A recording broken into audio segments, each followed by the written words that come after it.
어제의 본문은 아비아달과 요압 이 두 사람이 권력에 대한 욕심이 있었기 때문에 그 결과로 직분에서 파면이 되고 또 요압의 경우에는 처형을 당하는 그런 사건을 보여주었습니다. 이와 같은 맥락에서 오늘 본문은 시므에 대한 처벌이 이루어지는 내용입니다. 이 시므이라고 하는 사람은 과거에 다윗이 압살롬의 반역을 벗어나서 예루살렘을 떠날 때 다윗과 신하들을 향해서 돌을 던지고 저주를 퍼부었던 그런 사람입니다. 이 시므이는 지파로 말하면 베냐민 지파이고 가문으로 말하면 사울 집안의 가문입니다. 사울이 이스라엘의 초대 왕이지 않습니까? 처음에 왕위가 베냐민 지파 사울에게 있었습니다. 그러니까 시므이 입장에서 보면 자신의 지파에 자신의 가문에게 왕위가 있었다가 그 왕위가 유다 지파의 다윗으로 바뀌었습니다. 이것에 대해서 시므에게 정치적이고 또 개인적인 원한이 있었던 것으로 보입니다. 그런데 문제는 시므이가 욕을 하고 그대로 끝났으면 또 모를 일인데 다윗이 왕국을 떠났다가 다시 돌아왔다는 사실입니다. 그때 돌을 던지면서 왕을 저주했던 이 행동은 율법을 어기는 것이었습니다. 백성의 지도자를 저주하지 말라는 율법을 어긴 것이었고 그 당시 상황으로 볼 때 왕에게 죽임을 당할 수도 있는 그런 잘못이고 죄악이었습니다. 그래서 시므이는 목숨을 부지하고 싶어서 다윗이 왕국으로 다시 돌아올 그날에 앞장서서 다윗을 맞이하고 또 그 앞에 엎드려서 절을 합니다. 그러면서 말하기를 자신이 행했던 이 패역한 죄악을 나에게 갚아주지 말아주십시오. 나에게 돌리지 말아주십시오 라고 부탁을 하였습니다. 그때 다윗은 말했습니다. 내가 이스라엘의 왕으로 다시 돌아오게 된 이날에 내가 어떻게 사람을 죽일 수 있겠느냐 하면서 시므이를 살려주기로 하였습니다. 그런데 분명한 것은 다윗이 그날에 시므이의 목숨을 살려주기로 한 것이지 그가 행했던 죄악에 대해서는 나중에 보응이 필요하다 그렇게 다윗이 여겼던 것입니다. 이러한 배경에서 오늘 본문이 시작됩니다. 36절 말씀에 솔로몬이 시므이에게 이렇게 명령합니다. 조건이 달린 명령인데 너는 예루살렘에서 집을 짓고 거기서 살고 어디든지 나가지 말라. 네가 나가서 기드론 시내를 건너는 그날에는 반드시 죽임을 당할 것이다. 이 명령은 분명히 시므이의 입장에서는 불리한 명령이었습니다. 그럼에도 시므이는 이 명령을 듣고 살았다 하는 안도의 쉼을 내쉬었을 것입니다. 왜냐하면 얼마 전까지만 해도 요압이 처형당하는 것을 시므이가 보았기 때문입니다. 그래서 시므이는 38절 말씀에 왕이 하신 이 말씀이 좋사오니 내가 왕의 명령대로 종이 행하겠습니다 라고 그렇게 대답을 하고 예루살렘에 거주하기 시작합니다. 처음에 3년 동안은 시므이가 왕의 명령대로 잘 했습니다. 어디도 나가지 않고 조용히 자기의 집안에서 종들과 함께 지냈습니다. 그런데 3년이 지나고 나서부터 문제가 발생하기 시작합니다. 자신의 종들이 집을 떠난 것입니다. 너는 집에 거주하고 예루살렘에 거주하고 어디든지 나가지 말라. 이것은 말하자면 가택연금입니다. 가택연금이고 시므이에게 있어서 하나의 형벌입니다. 조금 전에 살펴보았듯이 시므이가 속한 지파는 베냐민 지파고 그가 속한 가문이 그 사울 가문인데 근데 그의 친척과 그의 가문과 그의 모든 연결고리가 어디 있냐면 예루살렘의 북쪽에 있습니다.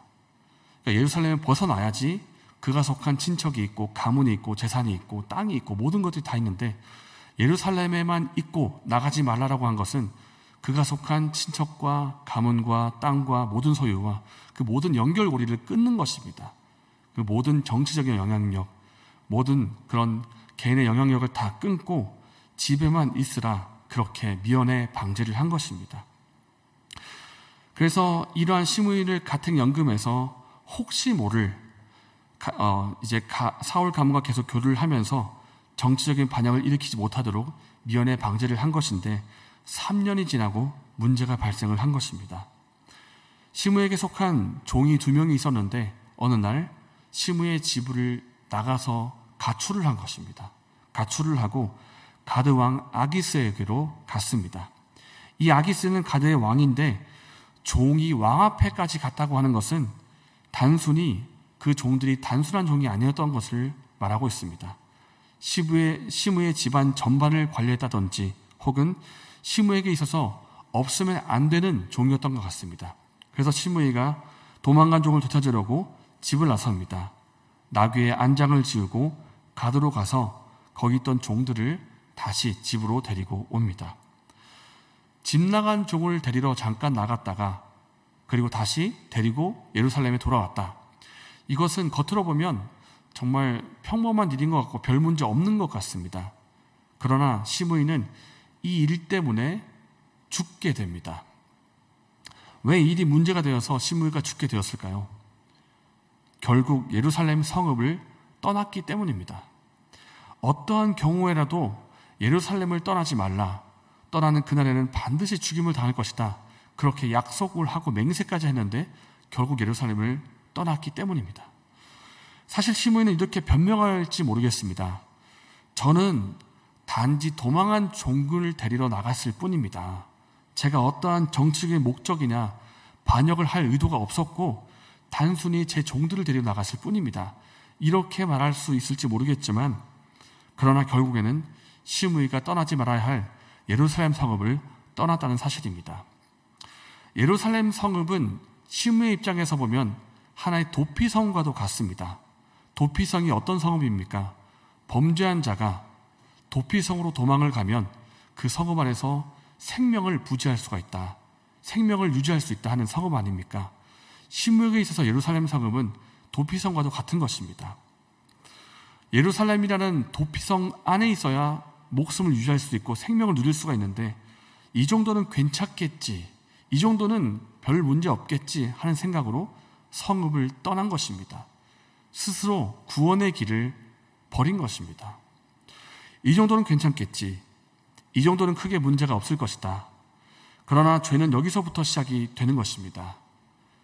물을 가둬 놓는 댐에 손가락만한 균열이 생겨도 결국 그 댐이 무너지는 것처럼 이 정도는 괜찮겠지 하는 생각에서 그것이 행동이 되고 결국 죄로 이어질 수가 있다는 것입니다. 사실 우리는 이 시므이와 비슷한 점이 있습니다.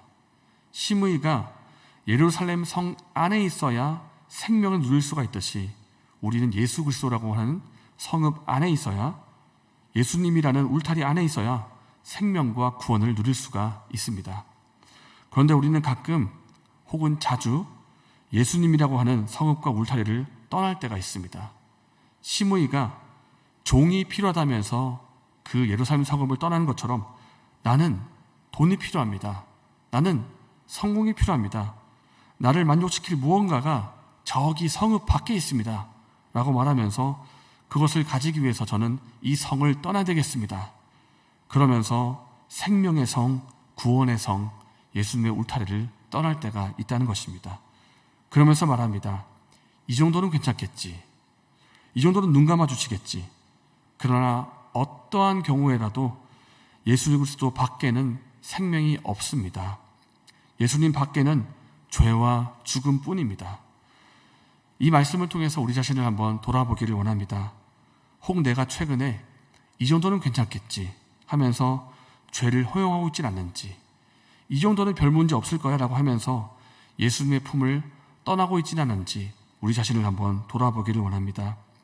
어떠한 경우에라도 우리의 생명과 구원은 오직 예수님에게 있다는 것을 기억하고 주께로 돌아가는 저와 여러분 되시기를 바랍니다. 이 시간 말씀을 생각하면서 기도하겠습니다. 우리가 조금씩 허용하면서 예수님을 떠나고 있는 부분은 없는지 깨닫게 해주시고 예수님 안에서 생명과 구원을 누리는 우리가 되게 해주시옵소서. 이렇게 기도하시겠습니다. 그리고 오늘 오전 10시에는 애녹구역의 김선동 집사님의 고관절 수술이 있습니다. 수술이 잘 이루어지게 해주시고 또 온전히 회복되는 은혜가 있게 해달라고 김선동 집사님을 위해서 기도하시겠습니다. 이렇게 기도하시고 개인적인 제목으로 기도하신 후에 자유롭게 돌아가시겠습니다.